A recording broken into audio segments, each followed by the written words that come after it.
In 4.3, we are going to look at electron configurations, what they are, and how to write them. First of all, electron configurations are basically like maps telling you where every single electron is located in an atom. For every different element that you have, or the different amounts of electrons that an element may have, you're going to have a different configuration. So how do we determine configurations? There are a few rules that we have to follow. The first one is called the off-ball principle, and that says that we have to fill up the lowest energy levels first before we move to adding electrons to higher energy levels. So if we look at our energy levels here, we have to fill up the first energy level before we can put electrons in the second energy level, before we can put them in the third, and so on.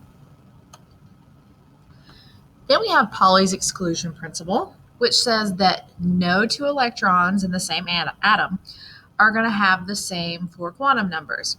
They may have 3 that are the same, but they won't have 4. So what does that look like?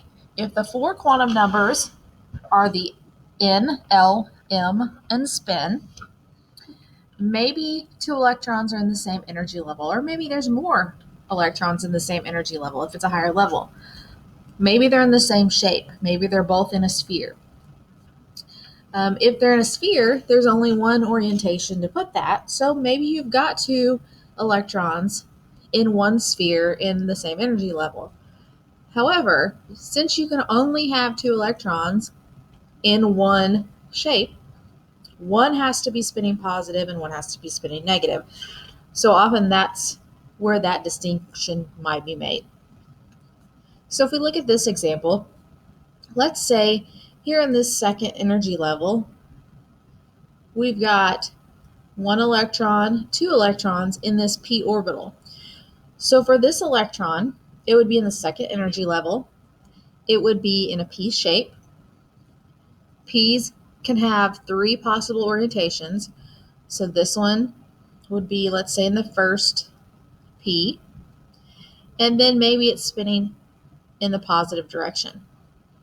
This electron over here would have those same first 3 quantum numbers, but if this one's spinning in the positive direction, then this one has to spin in the negative direction. Then we have Hund's rule, and Hund says that in an energy level, you have to occupy each shape of an orbital before you can double those up. So let's say we have 3 p orbitals, maybe in the second energy level. If I had 5 electrons that needed to be placed in those p shapes, I would have to put 1, 2, 3. Then I could go back and put my second one here, 4, and then my second one in the 5th. If I had 3 electrons, I would have 1 in each, rather than maybe 2 here and 1 here and none in the 3rd. So again, place 1 electron in each of the different orbitals of the same shape before you double those up.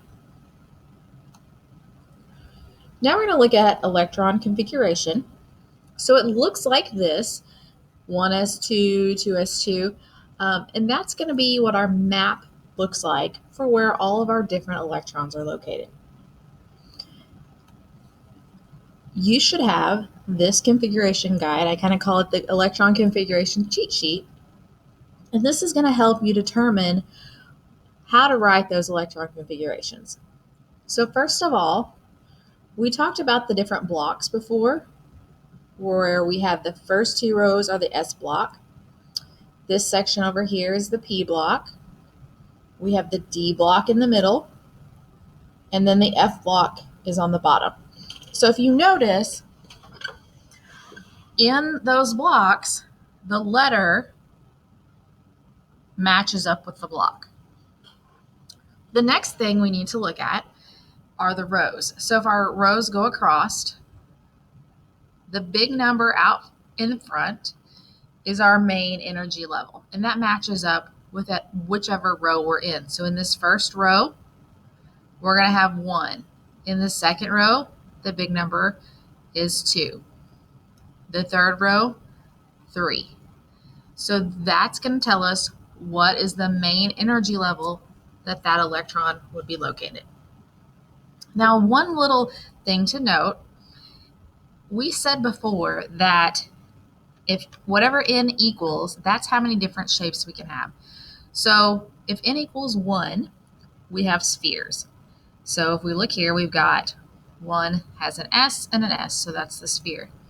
In the second row, second level, n equals 2, we can have S's and P's. So we've got S, and then we've got P's. If n equals 3, we should have S, P's, and D's. So we've got our S's, P's, but D's are dropped down a row. So because that's the case, when you're counting down the rows to identify what energy level an element's going to be located, let's say I pick this here that says 3d6. If I count down, that's going to be 1, 2, 3, 4, the fourth row. But because it's in the D block, I'm going to take my period, which was 4, and subtract 1 to know what my energy level would be. So if I were to pick something in this row, 1, 2, 3, 4, 5, it looks like it's in the 6th row, but since it's in the D block, we've written 5. F's are a little bit similar, but we're going to subtract 2. So the F block actually fits up into these rows. So the first row of the F would be fitting in here. The second row of the F block fits in here.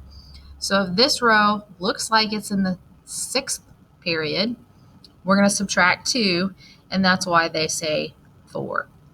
So the cheat sheet has already done that for you, but this is going to be if you're using just a regular periodic table and you have to count it out on your own. So the first thing that you want to be able to do is identify individual elements. So let's just pick nitrogen. So nitrogen's number 7. So if I were to match that up on my cheat sheet, it is in the first row of the P block, the third one over. So the first row of the P block, the third one over, says 2p3. Whatever block it matches on my cheat sheet, that's going to be the very last part of my configuration, or the very last electron that would be added to an atom. We also have this part of the cheat sheet. And so how this is going to work, we're going to start at the top, and then we're going to go down to the next row, across that row, down to the next row, across that row. This is the order that electrons are filled as they're added across the periodic table.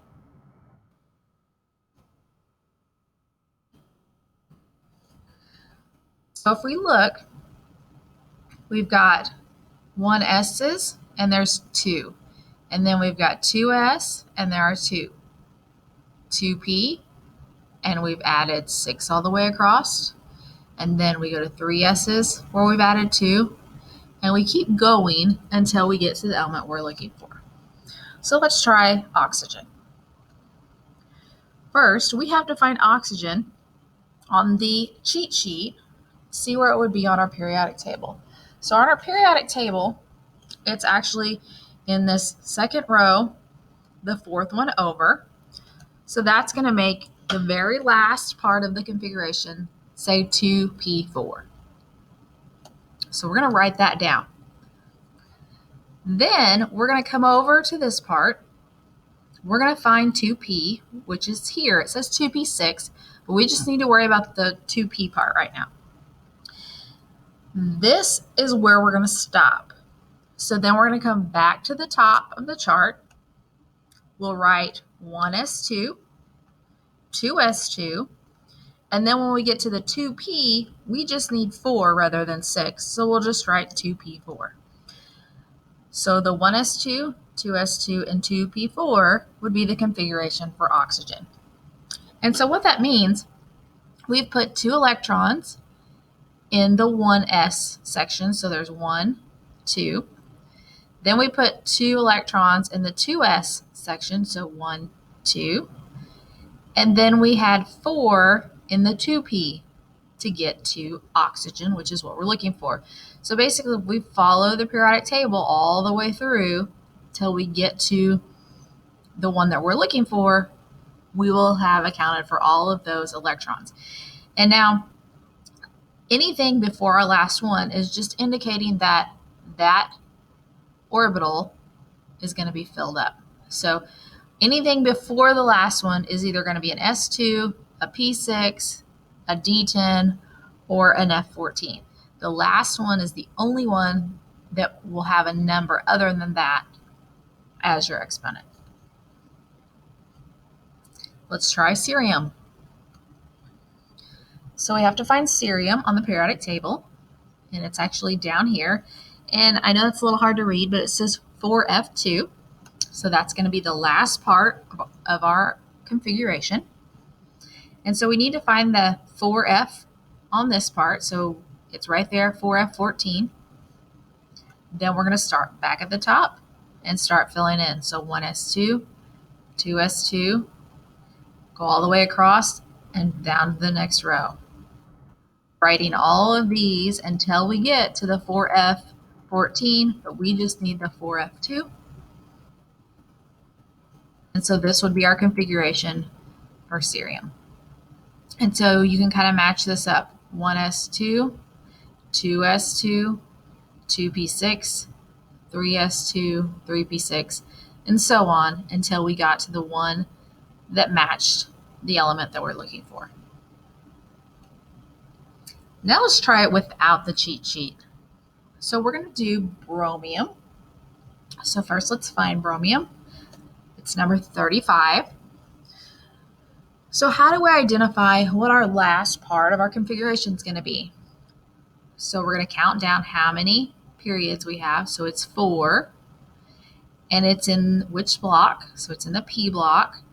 And within that P block, how many over do we have? So it's 1, 2, 3, 4, 5. 5 over, so it's going to be 4P5 for the last part. Then, if you're using your cheat sheet, you're going to go back and follow all the way through, writing those down, but we don't need that. We're going to start up here. This is 1S, and there are 2 of those.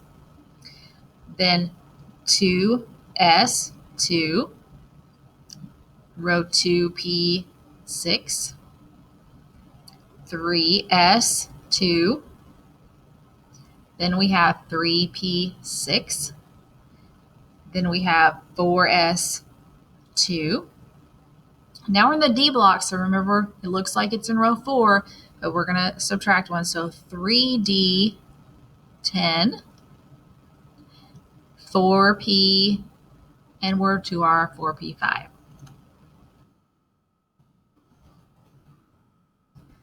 So that is our configuration for bromine. Let's try scandium. First, we need to identify where scandium is located. So it is number 21.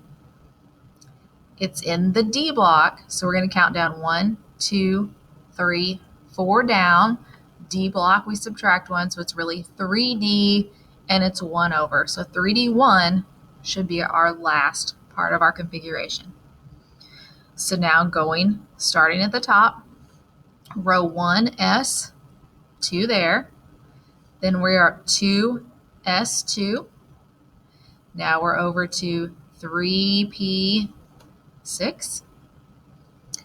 Now we're at, I'm sorry, that was 2P6, 3S2, 3P6,